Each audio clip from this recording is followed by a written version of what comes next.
Good morning students, welcome once again in Ekrave International Online Classes.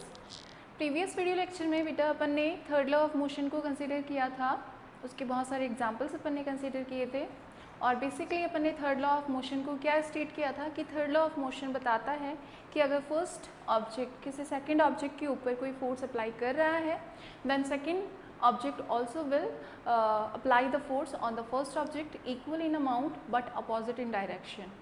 और इसको second statement के through किस तरह से अपन ने एक्सप्लेन किया था कि अगर कोई एक्शन हो रहा है then reaction also will be in opposite direction and it equal amount. इसीलिए थर्ड लॉ ऑफ मोशन को एक्शन रिएक्शन लॉ भी कहा जाता है. मैंने आपको बताया था कि नेक्स्ट वीडियो लेक्चर में हम बात करेंगे कंजर्वेशन ऑफ मोमेंटम की. तो आज अपन डिस्कस करने जा रहे हैं last of topic of this chapter, conservation of momentum.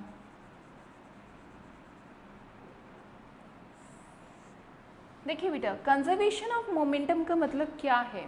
अगर आप इसको स्टेट करना चाहें या इसकी डिफ़ाइन करना चाहें इसको, तो किस तरीके से करेंगे. इसको डिफ़ाइन करने के लिए आपको पता करना पड़ेगा कि बेसिकली मोमेंटम जो ले रहे हैं, कंजर्वेशन की जो अपन बात कर रहे हैं वो किसके लिए कर रहे हैं. टू ऑब्जेक्ट्स की बात यहाँ पर हो रही है जिसमें फर्स्ट ऑब्जेक्ट सेकंड ऑब्जेक्ट पे फोर्स अप्लाई कर रहा है और सेकंड ऑब्जेक्ट फर्स्ट ऑब्जेक्ट के ऊपर फोर्स अप्लाई कर रहा है. तो इस कंडीशन में होगा क्या. इस कंडीशन में अगर दोनों कोलाइड होती है, दोनों ऑब्जेक्ट्स कोलाइड होते हैं, कॉलिजन होता है उनके बीच, तो before the collision and after the collision जो मोमेंटम होगा दोनों ऑब्जेक्ट्स का दैट विल बी इक्वल. क्या होगा? इक्वल होगा. तो यहाँ पे देखिए हम क्या स्टेट कर सकते हैं इसको. हम कहेंगे the momentum of two objects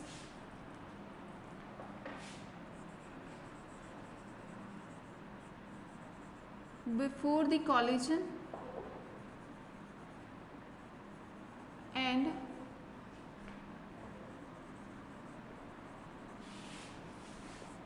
after the collision will be equal but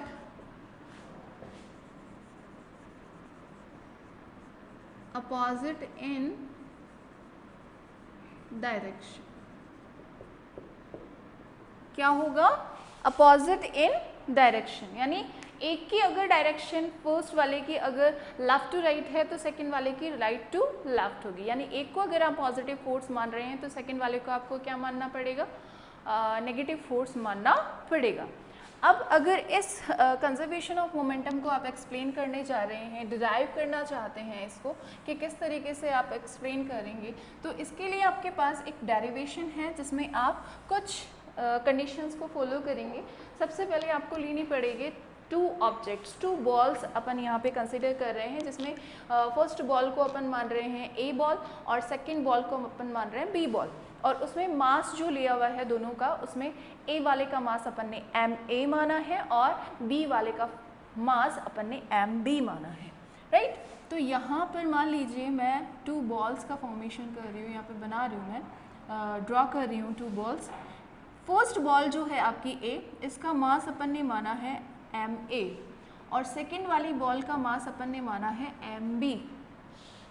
मान लीजिए कि इनिशियल कंडीशन में जब ये मूव कर रही थी तो इसकी जो वेलोसिटी थी वो यू ए थी और इसकी जो वेलोसिटी थी वो यू बी थी. राइट. तो जैसे ही इनिशियल कंडीशन की अपन बात करते हैं तो यहाँ पर हम अगर मोमेंटम्स को लिखें, यहाँ पर इसके ए बॉल का मोमेंटम को अगर आप लिखना चाह रहे हो तो यहाँ पे इसका मोमेंटम होगा एम ए और यू ए और इसका मोमेंटम आपके पास हो जाएगा एम बी यू बी. लेकिन आफ्टर द कॉलिजन, ये तो कंडीशन कब की है? Before the collision.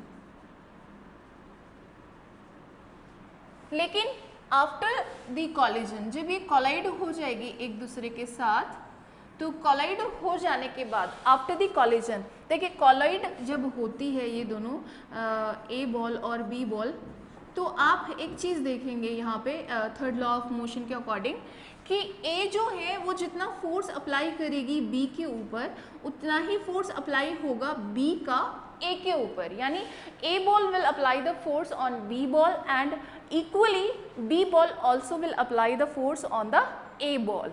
ठीक है, वो दोनों इक्वल होंगे अमाउंट में, बट डायरेक्शन जो होगी वो दोनों की क्या होगी, अलग होगी। दिख ही रही है, इसकी डायरेक्शन है लेफ्ट टू राइट और इसकी डायरेक्शन है राइट टू लेफ्ट।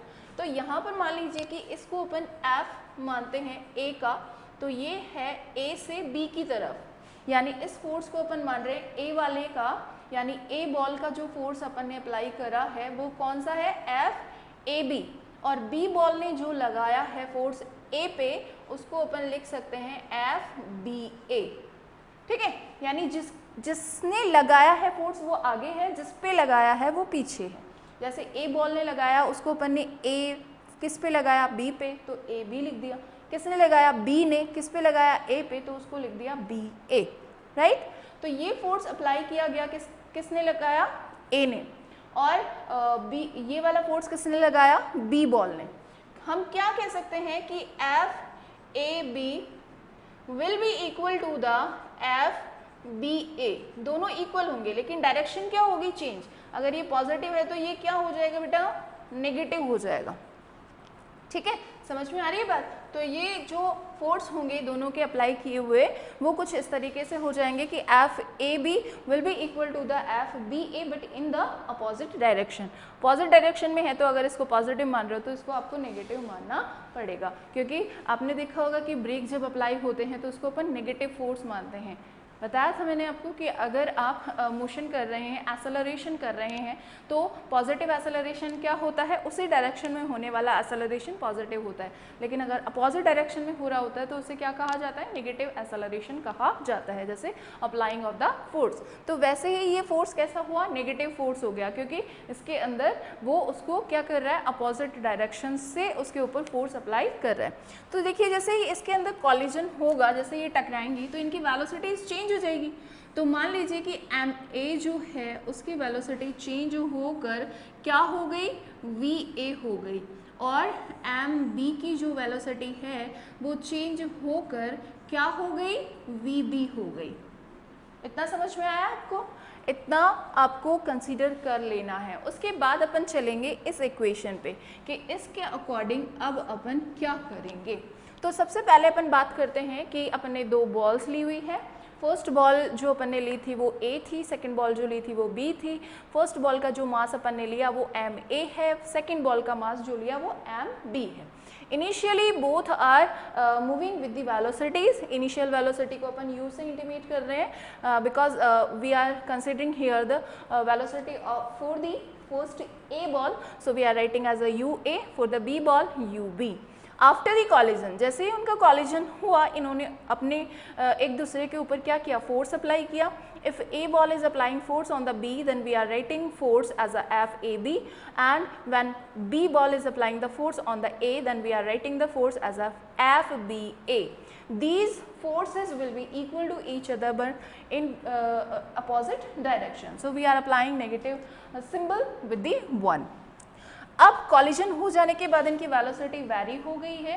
पहले इनिशियल वेलोसिटीज़ थी, अब फाइनल वेलोसिटीज़ इनको मिल गई है। तो फाइनल वेलोसिटीज़ की अगर बात करें तो A ball is gaining the velocity as a V A and B ball is gaining as a velocity V B. अब अगर आपको पता हो कि पिछले वाले सेकेंड लॉ ऑफ मोशन में जब अपन ने बात की थी मोमेंटम की, तो अपन ने क्या कहा था, momentum is directly proportional to the, आपके किसके प्रोपोर्शनल बताया था अपन ने, फोर्स के प्रोपोर्शनल बताया था। तो यहाँ पर हम क्या कह सकते हैं कि फोर्स जो अप्लाई हो रहा है, जैसे कि एफ ए बी अप्लाई हो रहा है, किसका, इस वाले का, ए बॉल का एफ ए बी अप्लाई हो रहा है, तो एफ ए बी को इसके मोमेंटम के इक्वल माना जा सकता है ना, क्योंकि अपन ने क्या कहा था, momentum is directly proportional to the force, applied force. तो अप्लाइड फोर्स कितना है, एफ ए बी। तो ए का मोमेंटम जो है, ए बॉल वाला मोमेंटम, वो किसके इक्वल हो जाएगा, अपनी फोर्स के इक्वल हो जाएगा। तो अपन ने देखिए सेकेंड लॉ ऑफ मोशन में निकाला था रेट ऑफ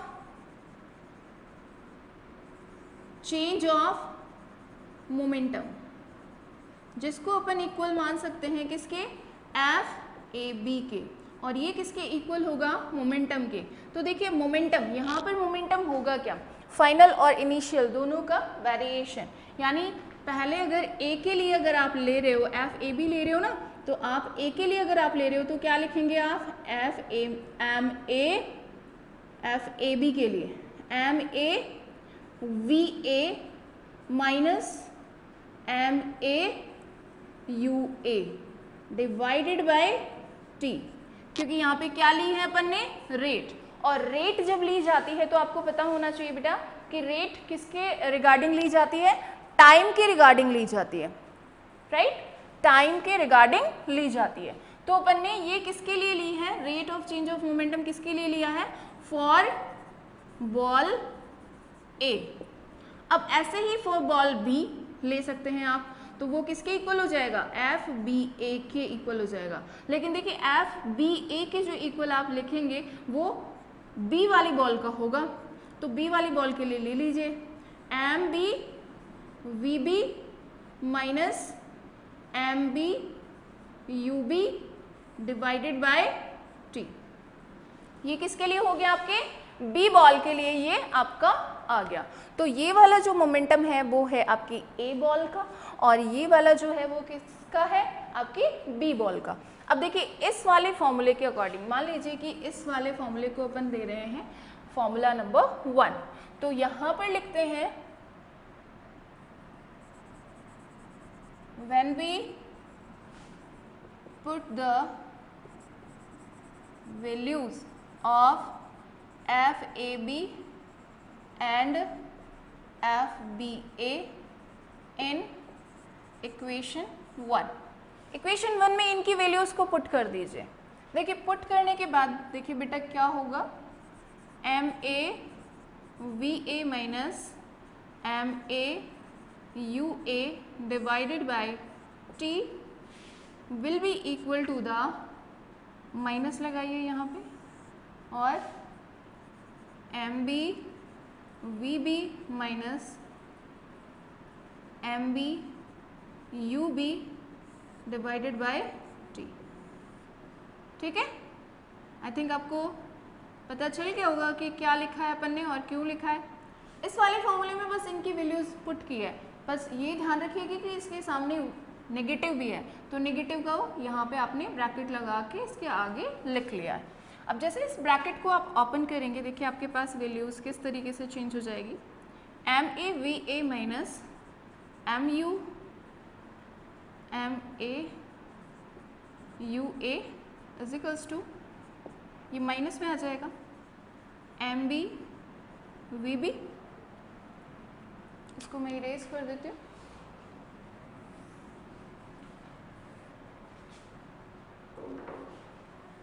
और ये हो जाएगा पॉजिटिव आपके पास M B U B divided by T. ठीक है, इसमें भी डिवाइडेड बाय टी है। देखिए टी से टी कैंसिल कर सकते हो आप, दोनों तरफ टी है क्योंकि ये मल्टीप्लिकेशन में जाएगा तो वैसे भी कैंसिल हो जाएगा। ठीक है, अब देखिए करना क्या है, करना ये है कि जो आपकी v वाली वेलोसिटी वाली वैल्यूज़ है उनको एक तरफ ले जाना है, और u वाली जो वेलोसिटीज़ वाली यूनिट्स जो है उनको एक तरफ लाना है। तो इस वाले को फिर से रीअरेंज करना है, यानी आपके पास आ गया M A V A minus M A U A equals to minus M B V B plus M B U B.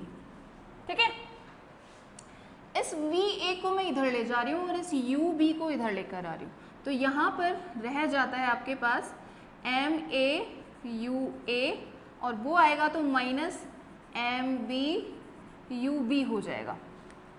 ठीक है बेटा, एम ये माइनस का है, एम ए यू ए वो इधर आया तो वो भी माइनस का हो गया, M B U B equals to, ये फिर से माइनस में है, एम बी वी बी ये उधर जाएगा तो ये भी माइनस में हो जाएगा, एम ए वी ए। देखिए दोनों में माइनस माइनस है तो कॉमन ले लीजिए माइनस को, माइनस कॉमन आते ही ये हो गया M A U A plus M B U B is equals to minus common, तो आपके पास आ गया M B V B plus M A V A, right. ये कैंसिल हो गया आपका माइनस से माइनस, तो आप क्या लिख सकते हो यहाँ पे, आप लिख सकते हो M A U A plus M B U B equal to the M A V A plus M B V B. हो गया, ये आ गई आपकी लास्ट इक्वेशन जो किसको एक्सप्लेन करती है, आपके law of mass conservation, law of conservation of momentum को। देखिए कैसे एक्सप्लेन कर रही है, दोनों के इनिशियल मोमेंटम क्या है। ए बॉल का इनिशियल मोमेंटम आपके पास है M A U A, right, और बी बॉल का इनिशियल मोमेंटम आपके पास है एम बी यू बी। ये कब है, कॉलिजन से पहले, कॉलिजन से पहले वाला मोमेंटम ए बॉल के लिए आपके पास है एम ए यू ए और बी बॉल के लिए है M B U B, right. और कॉलिजन के बाद, कॉलिजन के बाद जो मोमेंटम है वो है आपका एम वी, क्योंकि यहाँ पे बॉल थी मैंने इरेज कर दी थी, एम ए थी ये, और किस वेलोसिटी से मूव कर रही थी, वी ए वेलोसिटी से मूव कर रही थी। तो after the collision, after the collision ये क्या है भाई, इसका मोमेंटम आफ्टर द कॉलिजन है एम ए वी ए, देखिए ये रहा एम ए वी ए, और इसका मोमेंटम क्या है M B V B, right. तो before the collision is equal to the after the collision. तो यही तो एक्सप्लेन करना था अपने को कि जब दो बॉल्स आपस में कोलाइड होती हैं तो before the collision, sorry before the collision जो उनका मोमेंटम रहता है दोनों का, वो आफ्टर द कॉलिजन उतना ही बना रहता है। That is the conservation of momentum. तो ये एक्सप्लेन हो गया आपका कि किस तरह से होता है। देखिए एक बार और मैं आपको रिवाइज करवा दूं कि कहाँ से कहाँ चले थे अपन। सबसे पहले अपन ने ली कंडीशन ये वाली, जिसके अंदर अपन ने दो बॉल्स ली हैं, एक ए बॉल ली है एम ए और एक दूसरी बॉल ली है एम बी। मासेस को अपन ने एम ए और एम बी से यहाँ पे इंट्रोड्यूस किया है। इनिशियल वेलोसिटी को अपन ने इंट्रोड्यूस किया है एज अ यू ए और यू बी, ठीक है। अब जैसे ही कॉलिजन होता है, दोनों आपस में टकराती हैं, ए वाली बी पे फोर्स एक्सर्ट करती है और बी वाली ए पे फोर्स एक्सर्ट करती है। तो ए वाली बॉल ने जो बी पे एक्सर्ट किया that is F A B, और जो बी वाली बॉल ने एक्सर्ट किया that is F B A. तो ये आपका जो थर्ड लॉ ऑफ मोशन है वो क्या कहता है कि जब फर्स्ट ऑब्जेक्ट सेकंड ऑब्जेक्ट के ऊपर फोर्स अप्लाई करता है तो सेकंड ऑब्जेक्ट भी फर्स्ट ऑब्जेक्ट के ऊपर फोर्स अप्लाई करता है इन इक्वल अमाउंट। तो देखिए इक्वल अमाउंट है तो दोनों इक्वल हो गए, लेकिन वो एक और स्टेटमेंट देते हैं कि इन द डिफरेंट डायरेक्शन। तो डायरेक्शन यहाँ पे दिख रही है आपको, ये लेफ्ट टू राइट और ये राइट टू लेफ्ट। तो यहाँ पर डायरेक्शन शो करने के लिए आपको क्या करना पड़ेगा, माइनस सिंबल लेना पड़ेगा किसी भी एक फोर्स का। वो डिपेंड करता है आप पे, ये वाला भी नेगेटिव ले सकते हो, डजेंट मैटर। अब अपन चलते हैं नेक्स्ट टॉपिक के ऊपर कि अगर ये फोर्स अप्लाई कर रहे हैं तो ये जो फोर्स होता है वो मोमेंटम के डायरेक्टली प्रोपोर्शनल होता है। ये अपन ने सेकंड लॉ ऑफ मोशन के अंदर देखा था कि जो फोर्स अप्लाई आप करते हैं that is directly proportional to the rate of the change of momentum. तो यहाँ पर फिर अपन ले लेते हैं rate of the change of momentum for the A ball, for the B ball. पहले ए बॉल के लिए जब अपन लेते हैं तो उसका rate of change of momentum किसके इक्वल आ जाता है, उसके फोर्स के इक्वल आ जाता है कि कितना फोर्स वो अप्लाई कर रही है। तो कितना फोर्स अप्लाई कर रही थी, F A B force apply कर रही थी। उसके लिए जब आप मोमेंटम लिखने जाएंगे तो आपको पता है कि उसका इनिशियल मोमेंटम तो कितना है, F A M A U A, और फाइनल मोमेंटम कितना है, M A V B V A. तो दोनों को आपने क्या करा, पहले माइनस कर दिया फाइनल में से इनिशियल को और टाइम के रिगार्डिंग उसको ले लिया। ऐसे ही बी बॉल के लिए अगर आप rate of change of momentum को चेक करने जाते हैं तो that also will be proportional to the force which is applied by the ball B. तो उसे फोर्स कितना अप्लाई किया था, एफ बी ए। तो उसको लिखा अपन ने final momentum minus initial momentum divided by time. तो क्या आया, M B V B minus M B U B divided by T. ठीक है, उसके बाद अब जब अपन इसको लेकर आते हैं इस वाले फॉर्मूले के अंदर पुट करने के लिए इन दोनों वैल्यूज़ को, तो after the putting the values of F A B and F B A in the formula of A या equation of A, equation A में पुट करते ही देखिए जो ऊपर वाली वैल्यू है वो यहाँ पुट की हुई है। सेकेंड वैल्यू जब आप पुट करेंगे तो उसका नेगेटिव सिंबल आपको लेना पड़ेगा, जो मैंने आपको बाहर दिखाया है यहाँ पे ब्रैकेट के बाहर। जैसे आप ब्रैकेट को ओपन करेंगे दोनों के जो सिंबल्स हैं वो चेंज हो जाएंगे। ये मैथमेटिक्स का फॉर्मेट है, आप स्टडी करके आए होंगे। पॉजिटिव होगा वो नेगेटिव हो जाएगा और जो नेगेटिव है वो पॉजिटिव हो जाएगा due to the multiplication of minus minus. तो यहाँ पे ये पॉजिटिव हो गया। आपको क्या करना है, एक्सचेंज करना है, क्रॉस ओवर करना है, ठीक है। तो अगर आप नीचे देखिए टी था, मैंने क्या कर दिया, टाइम को कैंसिल कर दिया है because it will go into the multiplication, multiplication में जाएगा तो भी कट हो जाएगा, ठीक है। तो अब चलते हैं नेक्स्ट पॉइंट पे कि आपको जैसे ही चेंज करना है, चेंज किसको करना है, फाइनल वेलोसिटीज़ को एक तरफ लेकर आना है और इनिशियल वेलोसिटीज़ को एक तरफ लेकर आना है। तो इनिशियल वेलोसिटीज़ जैसे ही एक तरफ आती है और फाइनल वेलोसिटीज़ जैसे ही एक तरफ जाती है, सबके सामने माइनस का सिंबल है, तो माइनस को कॉमन लिया और माइनस को कैंसिल कर दिया दोनों तरफ।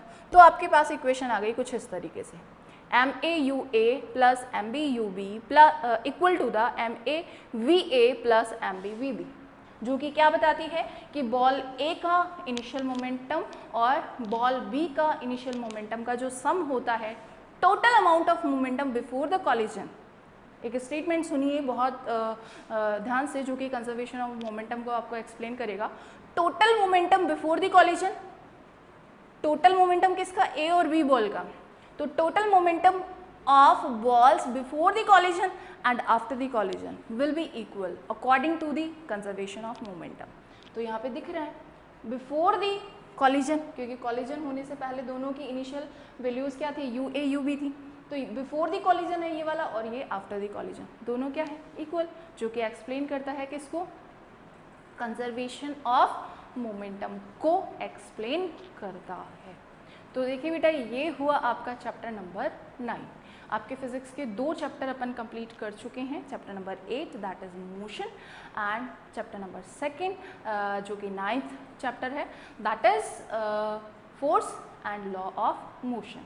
अब जो चैप्टर नंबर 10 है उसके बारे में मैं आपको कुछ बताऊं कि चैप्टर नंबर 10 आपका ग्रेविटेशन से रिलेटेड है और उसके अंदर कुछ पार्ट जो है फ्लोटेशन वाला पार्ट वो पूरा का पूरा डिलीट हुआ है।